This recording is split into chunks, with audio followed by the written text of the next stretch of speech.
마지막 이 부분에 나오는 게 태라는 것에 대해서 이야기를 하게 되는 건데요. 개념 설명을 좀 간단하게 이야기를 하자면 태라고 하는 것이 두 가지잖아. 능동태라고 하는 것이 있고 수동태라는 것이 있고 이렇게 딸랑 두 가지가 있는 건데 이런 질문에 대답할 수 있어야 돼요. 수동태가 뭔데? 수동태가 뭔데? 이 생각을 좀 해줘야 된다는 거죠. 수동태가 뭐냐? 라는 질문에 우리가 해야 되는 대답은 수동태는 역지사지야. 이렇게 대답하라 그랬죠. 수동태는 역지사지다. 그럼 역지사지가 뭔데? 라고 하면 입장을 바꿔놓고 생각하는 거야. 그럼 입장을 바꿔놓고 생각하기 위해서 뭐가 필요해? 일단 내가 있어야 되고 상대방이 있어야 되죠. 상대방이 있어야 입장을 바꾸든지 말든지 할 거 아니야. 그럼 그 상대방을 우리는 뭐라고 합니까? 대상이라고 부르죠. 근데 대상이라는 말을 조금 더 영어스럽게 영어 문법에 맞게 바꿔보면 얘가 뭐다? 얘가 결국엔 목적어가 되는 거다. 이거죠. 결국에 수동태를 만들기 위해서 뭐가 있어야 된다? 목적어라고 하는 것이 있어야 된다. 이건 거죠. 여기서 이야기를 펼쳐나가면 어떤 이야기를 할 수 있냐면 이렇게 이야기할 수 있는 거 두 가지를 이야기할 수 있죠. 첫 번째, 목적어가 필요하다라는 부분에서 첫 번째로 할 수 있는 이야기는 어떤 것이냐면 아 그래? 그럼 수동태를 만들기 위해서는 타동사여야겠네. 자동사를 가지고는 수동태를 만들 수가 없겠네 라는 생각을 제일 먼저 할 수 있죠. 오케이? 당연한 거죠. 목적어를 가지고 쓰는 거니까. 두 번째로 해야 되는 이야기는 어떤 것이냐면 두 번째는 그래? 목적어라는 것이 필요하다고 그러면 목적어가 필요하다라는 이야기에서 수동태 자체가 어떻게 3형식의 수동태, 4형식의 수동태 그리고 5형식의 수동태가 존재하겠네 라고 하면 되죠. 오케이? 이렇게 보시면 되는 거예요. 됐죠? 한 가지만 추가로 이야기를 하자면 그러면 역지사지라는 거니까 이렇게 되는 거는 결론적으로 보자면 여기에 동사가 있을 때 동사의 왼쪽에는 누가 나와? 동사의 왼쪽에는 주어가 이렇게 나오는 거죠. 그 이 뒤쪽에 뭐가 있었던 거야? 뒤쪽에 목적어라고 하는 것이 이렇게 있었던 거죠. 이게 능동이에요. 이게 능동태 라고 한 녀석이고요. 입장을 바꿔놓고 생각한다 라고 하니까 이 앞에가 목적어가 되고요. 목적어가 앞에 나오고 동사가 있고 그런 뒤에다가 주어가 이렇게 나오는 거죠. 오케이? 근데 이거 아니 이렇게 되면 여기는 그냥 주어, 동사, 목적어, 동사, 주어라고 썼으니까 이렇게 쓰니까 별 차이가 되게 차이가 큰 것처럼 보이지만 실질적으로 주어 자리에 명사, 동사 자리에 동사, 목적어 자리에 명사고 목적어 명사고 동사는 동사고 주어는 명사면 젠장 명사 동사 명사인데 차이가 안 나는 거 아니냐. 이거 어떻게 구별하냐. 이게 능동태인지 수동태인지. 그래서 이 동사의 형태를 바꿔주죠. 그러니까 동사의 형태를 바꾸니까 태라고 부르는 거예요. 오케이? 그러니까 동사의 형태를 어떻게 바꾸냐면 비동사 플러스 pp라는 형태로 바꾼다는 거죠. 여기서 중요한 건 주어, 동사, 목적어에서 그 동사는 반드시 뭘 갖고 있다? 동사라면 반드시 시제라는 것을 가지고 있을 텐데 비동사 플러스 pp라는 형태로 모양을 바꾼 다음에 그 태를 바꾼 다음에 형태를 바꾼 다음에는 비동사 부분에서 시제를 담당하고 이 pp 과거 분사 부분에서 수동의 의미를 가지고 있는 것이다 라고 하면 되는 거죠. 됐습니까? 그런 다음에 주어는 따로 나오는 것이 아니라 여기다가 전치사 하나 정도 써주고 나서 주어를 써준다. 이렇게 되는 거죠. 됐죠? 그럼 봐봐. 이게 바로 수동태잖아. 한 가지만 더. 요 모양에서 한 가지 더 생각해야 되는 것은 어떤 것이냐면 그러면 결론적으로 보니 동사의 왼쪽에 나오는 명사가 행위자면 능동태라는 뜻이네. 맞아요? 그럼 동사의 왼쪽에 나오는 명사가 목적어 대상물이라면 수동태란 뜻이네. 이해됩니까? 오케이? 자, 다시 이런 얘기예요. 결론적으로 하고 싶은 이야기는 이런 거라고요. 여기에 동사가 있다고요. 동사가. 오케이? 동사의 왼쪽에 나오는 이 명사. 동사의 왼쪽에 나오는 명사가 행위자가 되면 얘는 능동이 되는 것이고 동사의 왼쪽에 나오는 명사가 대상물이 되면 얘는 수동이라는 것이 된다는 거죠. 결국 능동과 수동이라고 하는 것은 이렇게 따져주시면 된다라는 겁니다. 됐죠? 오케이? 여기까지가 수동태에 대한 가장 기본적인 이야기. 이걸로 끝이에요. 사실은 하고 싶은 이야기는. 됐죠? 오케이? 포인트를 잡으세요. 요거 그리고 요거 요 두 덩어리를 가지고 이제 핵심을 잡으시면 되는 거죠. 됐습니까? 오케이? 자, 한번 가볼게요. 첫 번째. A small but heavy gift was wrapped in silver foil and a red ribbon. 이렇게 나왔잖아. 동사를 보니까 여기서 was wrapped 라는 형태가 되는 거죠. 이 앞에 있는 주어요. 이렇게 여기 이만큼 이렇게 되는 거죠. 됐습니까? 그럼 원래 여기 뭐가 있었던 거야? 여기는 원래 wrap이라는 단어가 있었던 거고 그 앞에 나오는 명사가 small but heavy gift, 이 gift가 되는 거죠. 됐습니까? 그러면 gift라는 단어랑 wrap이란 단어를 보니까 이 둘의 관계는 어때요? 행위자예요, 대상물이에요?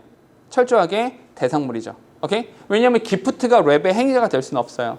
대상물이 되는 거니까 수동이다. 수동이니까 비동사 플러스 pp라는 형태를 써주는 것이다. 이렇게 하면 되는 거죠. 됐습니까? 그리고 나머지는 전치사 플러스 명사니까 가로 묶어주시면 되는 거고요. 됐죠? 오케이? 자, 그런 다음에 두 번째로 가봅시다. 두 번째 보니까 Promising advances have been made in the area of human genetics. 제가 썼는데 동사는 지금 have been made라는 형태가 여기가 동사가 되는 거죠. 근데 이 앞에 나오는 게 Promising advances 이렇게 나왔잖아. 됐죠? 근데 여기서 Promising advances라 썼을 때 이런 것들 정말 깨알 같은 문법인데 진짜 깨알 같은 건데 잘 봐봐. 동사 원형의 ing 그리고 명사죠. 동사 원형 그리고 ing. 이게 무조건 동명사다라는 생각하지 말라 그랬죠. 이게 동명사가 아닐 수도 있어요. 오케이? 그럼 얘는 뭐야? Promising, 전도 유망한 진보와 발전. 얘가 주어가 되는 거죠. 오케이? 얘가 주어인 거예요. 그러니까 advances가 복수가 되는 거니까 have been made라는 형태를 쓰는 겁니다. 오케이? 요건 조심하시라 그랬어요. 됐죠? 여기 보니까 have been made가 되는데 잠깐만 진보와 발전이라고 하는 것은 여기에 원래 뭐가 있었던 거야? make라는 단어가 있었던 거죠. 오케이? 진보와 발전이라고 하는 것은 만든다의 행위자야 대상이야? 둘 다 돼요.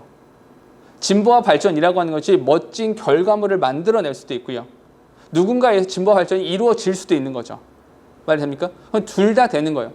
둘 다 되면 어쩌라는 겁니까? 둘 다 될 때. 이렇게 둘 다 될 때 뒤를 보는 거죠. 그 뒤에 보니까 대상물이 나온다 안 나온다? 대상물이 나오지 않는다.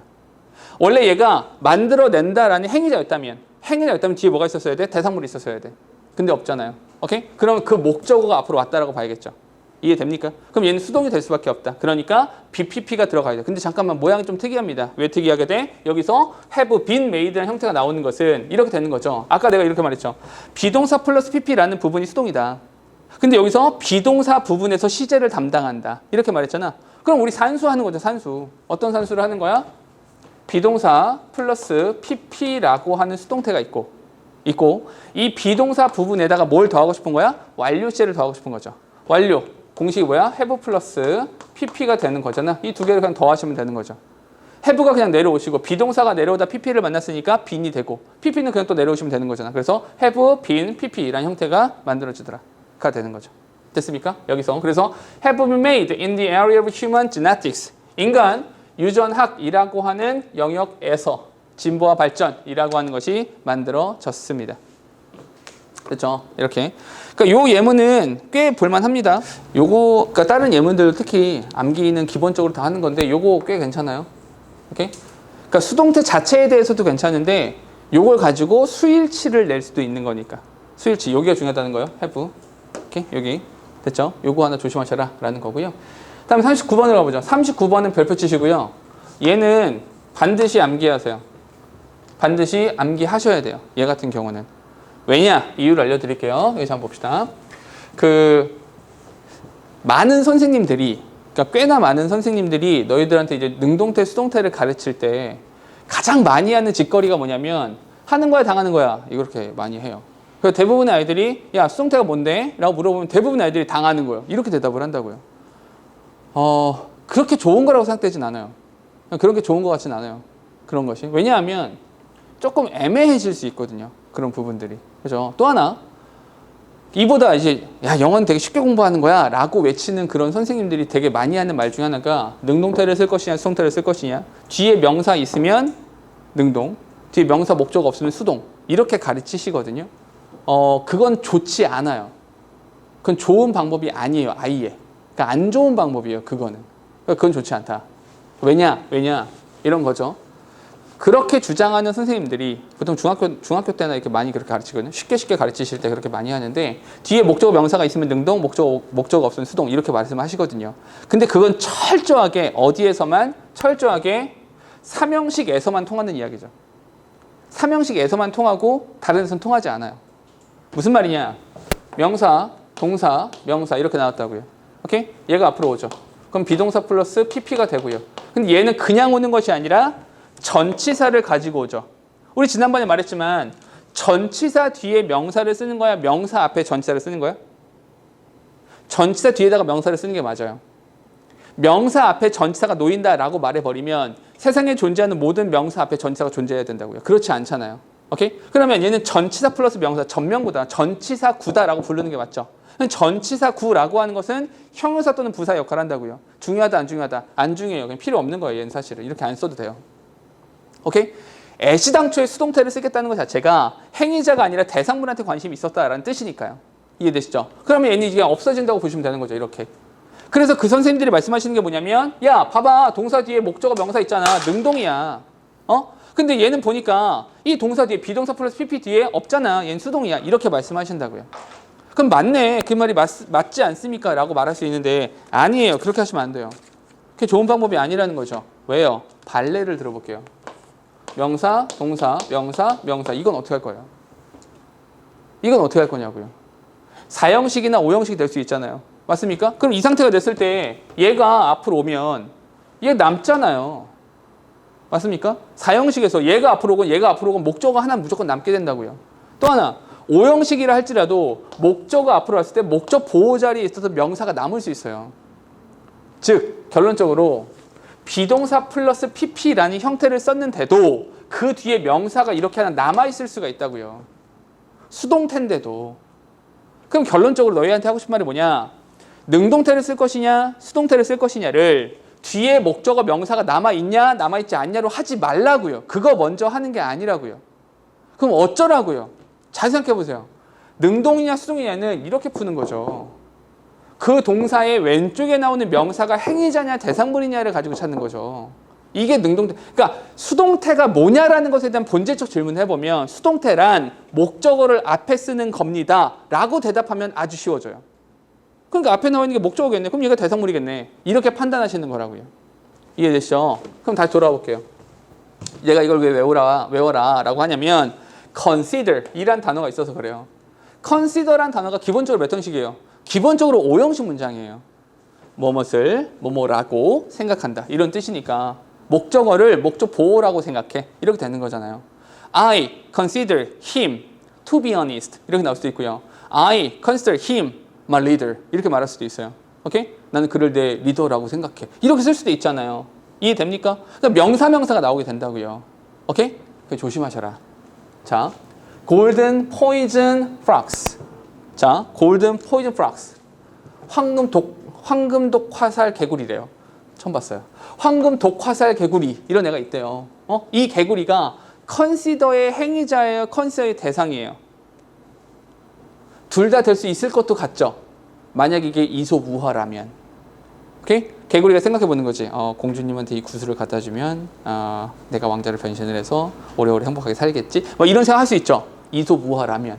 하지만 일반적인 경우라면 개구리라고 하는 것은 컨시더의 행위자가 되어 대상이 돼요. 대상밖에 되지 않아요. 어떻게 행위자가 되겠어요? 오케이? 그러니까 여기서 are considered라는 수동태를 쓰는 것이 맞다. 헌데 이 뒤에 뭐가 남아있다? 이 뒤에 the most poisonous animals라고 하는 명사가 남긴 한다. 이게 문제가 된다 안 된다? 전혀 되지 않는다. 상관없다. 그러니까 능동수동을 뒤에 명사를 보고 그러니까 맞는 문장이냐 틀린 문장이냐 비문이냐 정문이냐를 뒤에 명사가 나오는 것으로 능동수동을 따지는 게 아니다. 그건 고려하지 마시라. 어디? 오히려 앞을 봐라. 얘가 행위자냐 대상이냐를 보는 것이 더 맞다. 이런 얘기입니다. 됐죠? 오케이? 뒤에 오늘스 지구상에서 마리아 이렇게 가로 묶어주시면 된다는 거죠. 됐습니까? 다음으로 갈게요. Cats have been loved as pets for a long time because they can become humans' good friends. 요것도 꽤 괜찮습니다. 꽤 괜찮은 게 사실은 뭐 때문에 괜찮은가요? 왜 괜찮다고 말씀하십니까? 사실은 얘 때문에 괜찮은 거예요. 요것 때문에. 됐습니까? 오케이? 이거 뭐예요? 자동사. 얘가 자동사가 되는 거잖아요. 이해되시죠? 자, 동사가 두 개. 그래서 접수사가 여기에 있는 거죠. 됐습니까? 고양이는요, have been loved as a pet for a long time. 잠깐만, 되게 중요한 거. for a long time 가로 묶으시고요. 이거 어디다 연결해야 돼? have been에 연결하시면 되는 거죠. 다시 질문. for a long time을 보면서 너희가 생각해야 되는 것은 점이야, 선이야? 이거 선이죠. 선이니까 뭘 써야 돼? have pp 써야 되죠. 아까 했던 더하기. 어디가 있니? 지워버렸네. have pp 더하기 bpp죠. 왜냐하면 고양이도 마찬가지입니다. 고양이가 love의 행위자의 대상이에요. 얘는 둘 다 돼요. 고양이는 좋아할 수도 있고 좋아하는 대상이 될 수도 있어요. 맞습니까? 그럼 어디 봐요? 뒤를 봐요. 뒤에 보니까 as pets 전치사 플러스 명사 가로 묶어주시죠. 뒤에 명사 남은 거 있어요? 없어요? 없죠. 뒤에 명사 남은 게 없으니까 그게 앞으로 왔다라고 생각하는 거예요. 맞습니까? 그럼 수동이 되는 거죠. 그러면 완료, 선이니까 have pp 쓰고 수동이니까 bpp 쓰고 다 합쳐 have been made라는 형태가 만들어진다는 거죠. 오히려 38번 예문보다 40번 예문이 더 좋죠. 왜? 38번은 여기서 왜 have pp를 썼지? 이게 없어요. 단서가 될 만한 게 없다고요. 문제를 냈을 때 애매해요. 아니 저는 그냥 아무 표현이 없길래 그냥 얘가 advances were made 또는 are made 라고 썼습니다. 할 말이 없거든요. 근데 얘는 정확해요. 얘 정확하게 for 이란 표현이 썼기 때문에 have pp도 들어가야 되고 얘가 대상물이 되기 때문에 BPP도 썼다. 이렇게 되기 때문에 사실은 얘보다 얘가 조금 더 좋죠. 예문이. 또 한 가지. 뒤를 보니까 they can become 그냥 become을 썼죠. 이해됩니까? 똑같이 여기서 고양이고 얘도 고양이란 말이야. 둘 다 고양이야. 근데 얘는 수동 쓰고 얘는 능동 썼잖아. 뭐야? 왜? 자동사라니까? 얘는 수동 자체가 없어. 이렇게 말할 수 있다는 거죠. 맞습니까? 그러니까 내용이 많이 들어있는 예문이라는 거죠. 40번 같은 경우는. 됐죠? 이런 건 이제 기억해 주시는 게 좋습니다. 다음 하나 더 가죠. In a busy parking lot of a large shopping center. 그러니까 거대한 쇼핑센터의 parking lot에서, 오케이? 주차장에서 These boys had been left alone in the car. 이거 모의고사에 나왔던 지문에서 따온 거네요. 그 아이들이 had been left 이렇게 되는 거죠. had been left. 오케이? 남기는 행위자가 아니라 남기는 대상이 되는 거죠. 남겨져 있었습니다. 이런 거죠. 자동차 안에 남겨져 있었습니다. 그렇죠? 미국은 이러면 감옥 갑니다. 오케이? 애기들 이렇게 남겨놓고 그냥 방치하면 감옥 갑니다. 얘네들은. 우리나라도 요즘에 이런 거 좀 생겼죠. 저번에 한번 그런 사건 있었죠. 애기가 집에 있었나? 집에 애기가 있는데 젊은 부부, 20살 초반의 젊은 부부가 PC방 갔죠. 그 애가 죽었어요. 이해가 안 되죠. 뉴스에 나왔던 얘기입니다. 뭐 그런 일이 있었대요. 그죠? 에휴. 자, 분위기 안 좋으니까 딴 얘기 할게요. 자, 42번으로 가죠. 42번 보니까 flowers are presented for a celebration such as birthdays and given to moms on Mother's Day. 되는 거죠. 됐습니까? 여기서도 마찬가지로 여기가 동사가 되는데 꽃이라고 하는 것은 선물하다의 행위자가 아니라 선물하다의 대상이 될 수밖에 없죠. 그러니까 당연히 수동 태 쓰는 것이고요. For celebration 묶어주시고 such as 이렇게 생일과 같은 그런 기념일에 선물로 주어집니다. and 그리고 given to 잠깐만 여기서 and가 무슨 접속사? 등 위 접속사가 되는 거잖아. 그래서 presented가 동그라미 1번이고요. given이란 단어가 동그라미 2번 되는 거죠. given to moms on Mother's Day. 오케이? 엄마의 날에 엄마들에게 이렇게 주어집니다. 이렇게 말하는 거죠. 됐습니까? 이 정도까지. 그렇죠?